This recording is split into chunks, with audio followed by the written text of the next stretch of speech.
दोस्तों आज हम एक्सप्लेन करने वाले हैं हाल ही में वेब सीरीज गुल्लक के सीजन 4 को। तो एपिसोड 1 की शुरुआत में हमें एक कपल को दिखाया जाता है जिसमें पति का नाम संतोष मिश्रा और पत्नी का नाम शांति मिश्रा होता है। साथ ही इनके 2 बेटे भी होते हैं जिनमें बड़े बेटे का नाम अनु मिश्रा और छोटे वाले का नाम अमन मिश्रा है। अब ये दोनों बाजार से कुछ सामान लेकर वापस आते हैं, जहाँ पहुँचने के बाद संतोष शांति से बोलता है कि इतना सामान तो तुमने ऐसे खरीद लिया जैसे फिर कभी मिलेगा ही नहीं। तो शांति कहती है कि अभी तो बर्तन लाने रह गए जिसके लिए हम कल बाजार चलेंगे और वहाँ पे बर्तन बहुत सस्ते मिलते हैं। जिसके बाद शांति संतोष को नए पर्दे लगवाने के लिए हेल्प करने को कहती है, जिस पर संतोष उसकी हेल्प करने को मना करता है और शांति की मदद करने के लिए अपने बेटे अमन को बुलाने के लिए कहता है। पर अमन कहता है कि मैं तो बाथरूम में हूँ। तब शांति संतोष को बताती है कि आपका बेटा जब से 12वीं में पहुंचा है तब से वो बहुत ही ज्यादा नहाने लगा है, जैसे स्कूल में सब उसे ही देखते हो। फिर शांति अपने किचन में जाकर बाकी का काम करने लगती है, जहाँ पर संतोष आकर उसकी तारीफ करता है कि ये घर तुम्हारी वजह से ही चल रहा है। जिस पर शांति पूछने लगती है कितने साल में तुमने ये कभी कहा नहीं तो आज कैसे कह दिया। तब संतोष बताता है कि मेरे पिता ने मुझे बहुत पहले एक बात बताई थी कि घर की दीवार जो होती है वो आदमी होता है जो परिवार में आने वाली प्रॉब्लम को दूर करता है और औरत उन सभी को संभाल के रखती है। जिस पर शांति उसे कहती है कि ऐसे तो फिर तुमने कुछ घर के लिए किया ही नहीं, क्योंकि ये घर तो तुम्हारे पिताजी ने बनवाया था। जिसके बाद संतोष अपनी तारीफ करने लगता है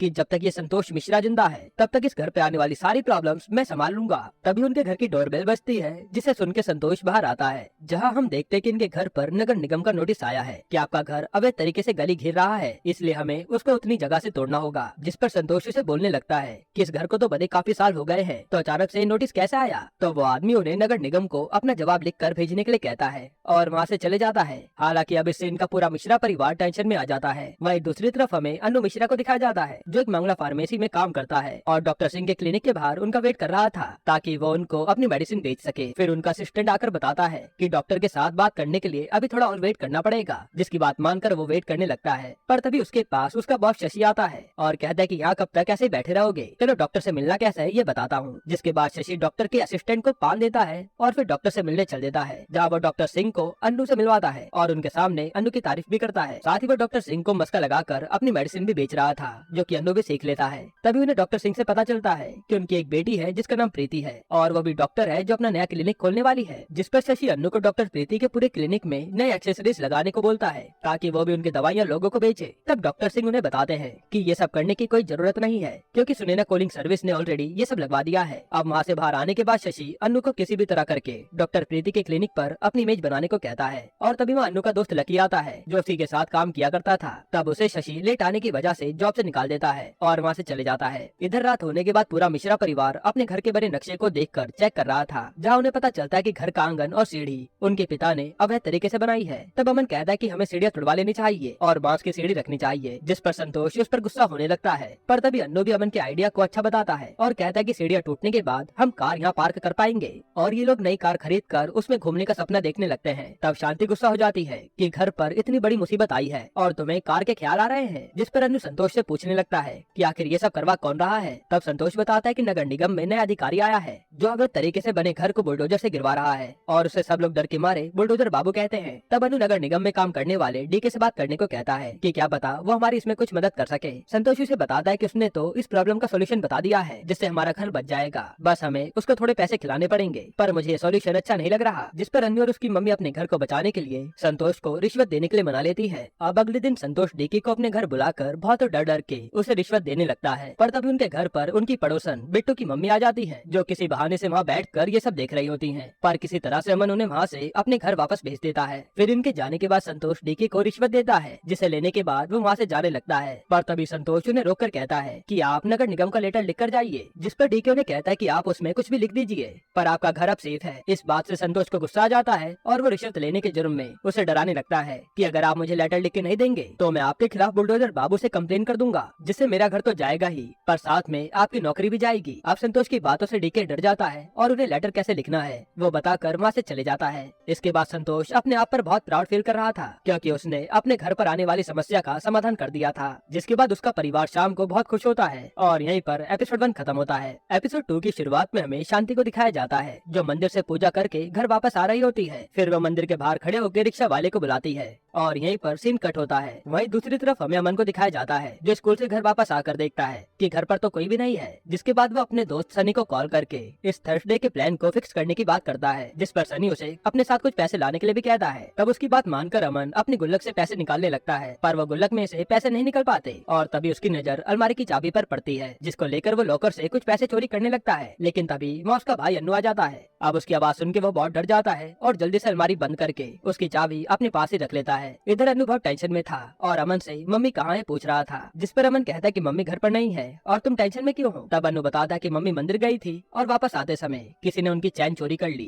तभी वहाँ संतोष भी आता है जो शांति के बारे में पूछ रहा था, लेकिन यहाँ तो शांति थी ही नहीं। तब अन्नू और संतोष शांति को मंदिर ढूंढने जाने लगते हैं, पर उसी समय वहाँ शांति आ जाती है और उनसे बिना बात करे अपने कमरे का गेट बंद करके बैठ जाती है। अब उनकी हालत देखकर संतोष अन्नू को कहता है कि तुम्हारी मम्मी अभी उस हादसे के सदमे में है, इसलिए जल्दी से उनके लिए पानी और चाय बनाकर लाओ। इसके बाद वो तीनों शांति से पूछने लगते हैं कि आखिर ये सब हुआ कैसे। तब शांति बताती है कि मैं रिक्शा वाले के साथ मंदिर गई थी, पूजा करी, फिर वापस आई तो रिक्शा वाला जिसके साथ मैं मंदिर गई थी उसने मुझसे ज्यादा पैसे मांगे, इसलिए मैं खुद ही अकेले पैदल निकल गई। तभी इतने में पीछे से बाइक पर दो जने आए और मेरे कंधे पर मारकर चैन खींचकर चले गए, जिस पर संतोष उस पर ही गुस्सा होने लगता है कि तुम्हें वो सोने की चैन पहनकर जाना ही नहीं चाहिए था। और अन्नू को मम्मी की सुनाई कहानी में उस रिक्शे वाले पर शक हो रहा था और वो ये बात संतोष को बताता है कि मुझे लगता है इन सब के पीछे उस रिक्शे वाले का हाथ है, क्योंकि सुबह जब उसने मम्मी को मंदिर छोड़ा तो उसने मम्मी के गले में सोने की चैन देखी, जिसके बाद उसने अपने आदमी को कॉल करके इसके बारे में बताया। फिर वो वहाँ तब तक खड़ा रहा जब तक मम्मी मंदिर से बाहर नहीं आई और फिर मौका देखकर उसने मम्मी की चैन चोरी करवा ली। तब शांति उस रिक्शे वाले पर शक करने के लिए मना करती है और अपना काम करने लगती है। तभी अन्नू और संतोष पुलिस में रिपोर्ट करवाने की बात करते हैं, जिस पर संतोष अन्नू को लॉकर से उस चैन के कागज निकालने को कहता है, जो सुन के अमन बहुत घबरा जाता है क्योंकि उस लॉकर की चाबी तो उसी के पास थी। तब अन्नू देखता है कि लॉकर की चाबी तो कहीं गायब है, जिसे वो हर जगह ढूंढने लगता है। फिर वह अमन उसके पास आकर कहता है कि आप मम्मी के पास जाइए, उन्हें मनाइए कि वो चलकर थाने में रिपोर्ट लिखवाए और चाबी मैं ढूंढ देता हूँ ना। तब अन्नू शांति को मनाने चला जाता है और अमन लॉकर की चाबी अन्नू को लाकर देता है, जिसके बाद वो सब उस चैन के कागज लेकर पुलिस स्टेशन जाते हैं, जहाँ उनकी रिपोर्ट एक लेडी ऑफिसर लिखती है और पूरा इंसिडेंट पूछती है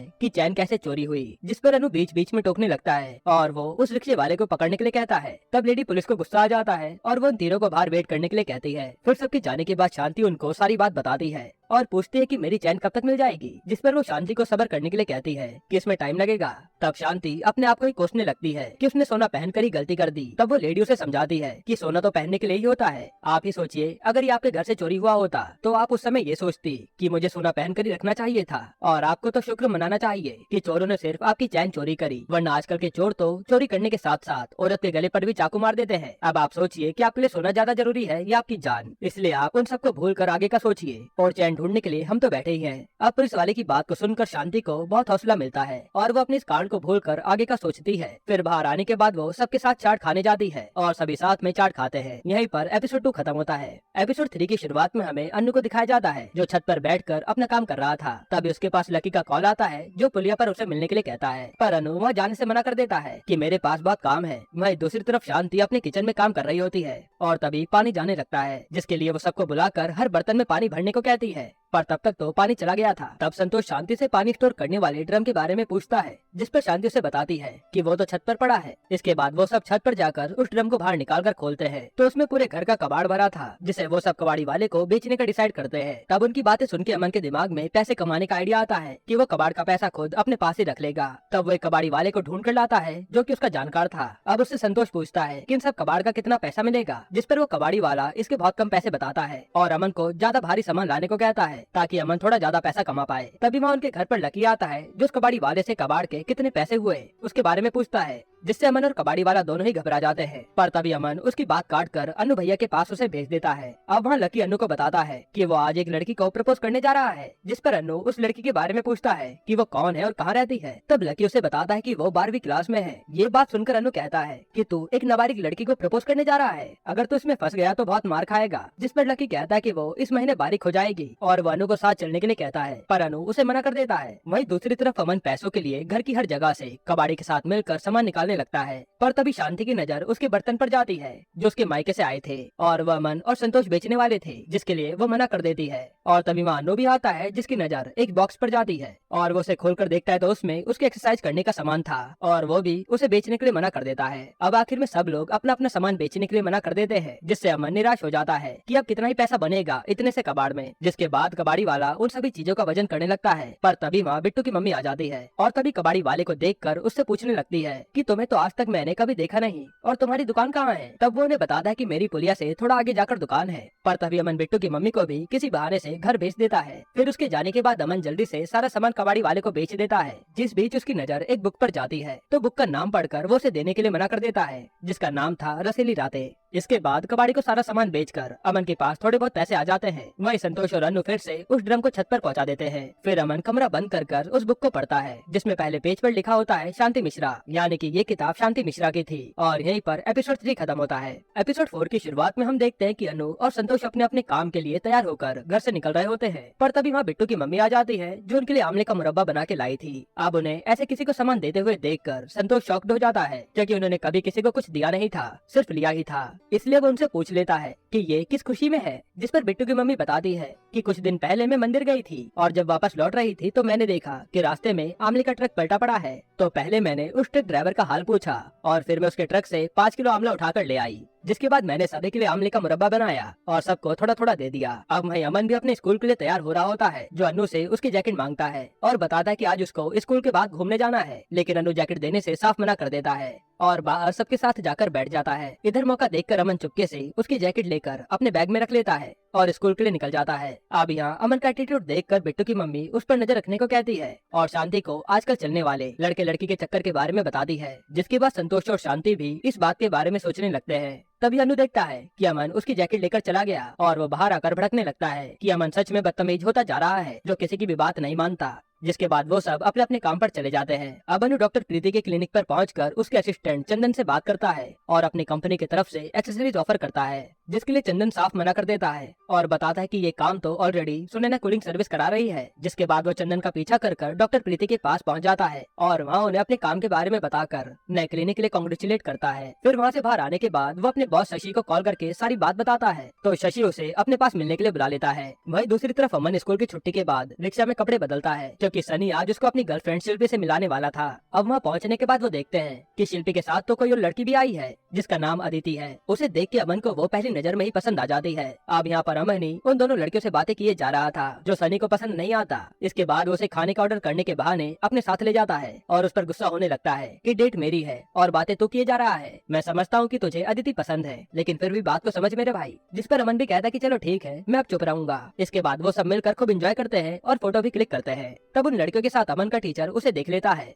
वहीं दूसरी तरफ अनु अपने बॉस के पास पहुंच जाता है, जो उस पे काम न करने की वजह से उस पर गुस्सा होने लगता है। फिर गुस्से में वो उसे सिगरेट जलाने के लिए माचिस लाने को कहता है, जिसकी बात से अनु को बहुत गुस्सा आता है और वो वहाँ से बिना उसे कुछ कहे चला जाता है। इधर अब सनी मॉल में अमन को शिल्पी के लिए अच्छा सा लव लेटर ढूंढने के लिए कहता है, पर अमन तो अभी भी अदिति के बारे में सोच रहा था, क्योंकि उसे अदिति से वन साइडेड लव हो गया था। इसके बाद सनी उसे कहता है कि अब बस तुम एक प्यारा सा लव लेटर शिल्पी के लिए लिख दो, जिससे वो मुझसे खुश हो जाए। और अमन भी इसके लिए तुरंत मान जाता है, क्योंकि उसी की वजह से आज वो अदिति से मिल पाया था। अब रात होने के बाद संतोष अपने दोनों बेटों के घर आने का इंतजार कर रहा होता है, ताकि वो उन दोनों को अलग अलग कमरे के बारे में बता सके कि अब तुम दोनों अलग अलग रूम में रहोगे, क्योंकि उसे लग रहा था कि ये एक कमरे में एडजस्ट नहीं कर पा रहे हैं, इसलिए लड़ते रहते हैं। और जैसे ही अनु और अमन घर आते हैं तो अनु अमन को जैकेट ले जाने वाला चोर बोल देता है, जिसको सुनकर अमन को गुस्सा आ जाता है और इसी में इन दोनों की बहस शुरू हो जाती है, जिनको संतोष रोक कर खाना खाने के लिए कहता है। पर ये दोनों ही कहते हैं कि हमारा पेट भरा है। जिसके बाद अमन अपने कमरे में जाता है, पर तभी अनु उसे कहता है कि कमरे का दरवाजा लॉक नहीं होना चाहिए। पर गुस्से में तो अमन जानबूझकर कमरा लॉक कर देता है, जिससे अनु को गुस्सा आ जाता है। पर वो अमन को मारना नहीं चाहता था, इसलिए वो घर से बाहर चले जाता है। और इन दोनों की लड़ाई के कारण जो गुड न्यूज सुनानी थी कि अब अमन को नया कमरा मिलेगा, वो रह जाती है। फिर सबके सो जाने के बाद अमन उठकर सनी की गर्लफ्रेंड के लिए लेटर लिखता है, जिसमें वो गलती से अदिति का नाम लिख देता है। हालांकि तभी वो उसे काट कर सनी की गर्लफ्रेंड का नाम पूछता है। वही दूसरी तरफ अनु अपने दोस्तों के साथ बैठा होता है, जिसे लकी बताता है कि आज उसकी गर्लफ्रेंड का बर्थडे है। उसके पापा ने अपने गोडाउन में बर्थडे पार्टी रखी है, जिसमें मैं पीछे से घुसकर उसे बर्थडे विश करके आऊंगा। इस पर अनु लकी से उस लड़की के पिता का नाम पूछता है। तब लकी उसे बताता है कि वही सुनैना कूलिंग सर्विस का मालिक, जिसे सुनकर अनु बहुत खुश होता है और उसके दिमाग में कुछ अलग ही आइडिया चल रहा था, जो वो लकी को बता देता है। इधर जब अमन अदिति के नाम की जगह शिल्पी लिख रहा होता है, तभी पूरे शहर की बिजली चली जाती है। यहीं पर एपिसोड 4 खत्म होता है। एपिसोड 5 की शुरुआत में हम देखते हैं कि अमन अदिति के प्यार में अलग ही धुन में नाच रहा है और वो अनु से कल की गलती के लिए माफी भी मांगता है। जिसके बाद शांति उन सबके लिए दलिया बनाकर लाती है और बताती है कि घर में सब्जी नहीं है, क्योंकि घर में तो सब अपने अपने काम में व्यस्त हो और सब्जी कोई लाना ही नहीं चाहता। तभी अमन के किचन में जाते ही अनु मम्मी पापा को कहता है कि अमन को सब्जी खरीदना सिखाइए, ताकि वो अभी से समझ जाए कि घर कैसे चलता है। फिर अनु के पास लकी का कॉल आता है, जो बताता है कि उसे पुलिस वालों ने सुनैना कूलिंग सर्विस का सामान तोड़ने के जुर्म में गिरफ्तार कर रखा है, जिसे सुनकर अनु बहुत खुश होता है। दरअसल अनु ने रात को शहर की लाइट भगाकर उसके गोडाउन में तोड़फोड़ कराई थी,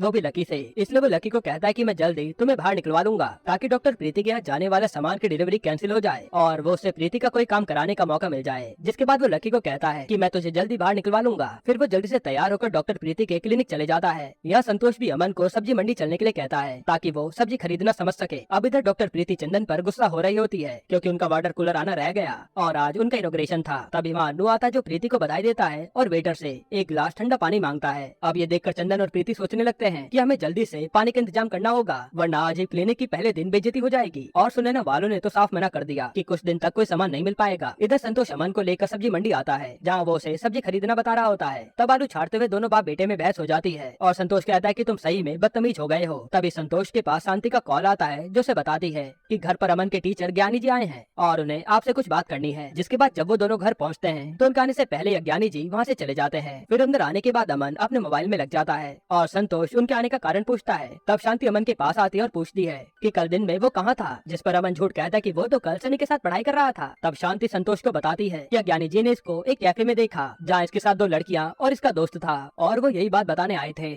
अब ये बात सुनने के बाद अमन को अज्ञानी पर गुस्सा आ जाता है और वो गुस्से में अपने कमरे में चले जाता है। लेकिन अमन की हरकत पर संतोष भड़क जाता है और वो अंदर आकर उसका बैग चेक करने लगता है जिसमें उनको शिल्पी वाला लेटर मिलता है और वही बुक भी मिलती है जो उसने कबाड़ी वाले से ले ली थी। तब उसको अमन छीनने लगता है और गुस्से में संतोष उसको चाटा मार देता है। इसके कारण अमन गुस्से में छत पर चले जाता है। वही दूसरी तरफ अनु डॉक्टर प्रीति की इस प्रॉब्लम में हेल्प करता है और उसके क्लिनिक में नया वाटर कूलर लगवा देता है, जिसके बाद उनका फंक्शन बहुत अच्छे से हो जाता है। फिर यहाँ प्रीति अनु का नंबर लेती है और शुक्रिया कहती है और ये सब होता हुआ वहाँ खड़ा अनु का बॉस शशि देख रहा था। फिर वो उसे कहता है कि जाओ अब ऑफिस का काम करो और जरा 2 मिनट मेरा वेट करना, मैं आ रहा हूँ। फिर शशि उससे मिलकर कल के लिए माफी मांगता है और साथ ही वो उसके काम की तारीफ करके उसे बोनस में गोवा की टिकट देता है कि 2 दिन का पूरा खर्चा कंपनी की तरफ से है और इसमें एक नहीं बल्कि 2 जनों का टिकट है, अपने साथ चाहे किसी को भी ले जाओ। अब इसके बाद घर पहुँचने के बाद अनु देखता है कि अमन के किए कांड की वजह से सब शांत बैठे हैं। जिसके बाद वो उसके लव लेटर को पढ़ता है और अमन के बारे में पूछता है कि वो अभी कहाँ है, जिस पर शांति बताते कि जब से तेरे पापा ने उसे थप्पड़ मारा है वो तब से नीचे नहीं आया। जिसके बाद अनु अमन को लेने छत पर जाने लगता है और तभी बिट्टू की मम्मी आती है और बताती है कि अमन ने उनसे 500 रुपए लिए और छत टाप कर कहीं चला गया। जिसके बाद वो सब टेंशन में आ जाते हैं और अनु उसे हर जगह जाकर ढूंढने लगता है। उसे लग रहा था कि वो कहीं भाग न गया हो। फिर थोड़ी देर बाद वो अनु को बस स्टैंड पर बैठा मिलता है तो अनु उसे समझाकर घर वापस ले आता है जहाँ उसके पापा बाहर ठंड में बैठकर उसका वेट कर रहे थे। फिर अमन आते ही अपने पापा से माफी मांगने लगता है लेकिन संतोष उसे बीच में रोककर अपनी बात कहते हैं कि मैं अब इस घर को बेच दूंगा और एक फ्लैट खरीदूंगा जहाँ सबके पास अपना अलग अलग कमरा होगा जिसमें जिसका जो मन करे वो कर पाएगा और मैं उसे कुछ भी नहीं कहूंगा।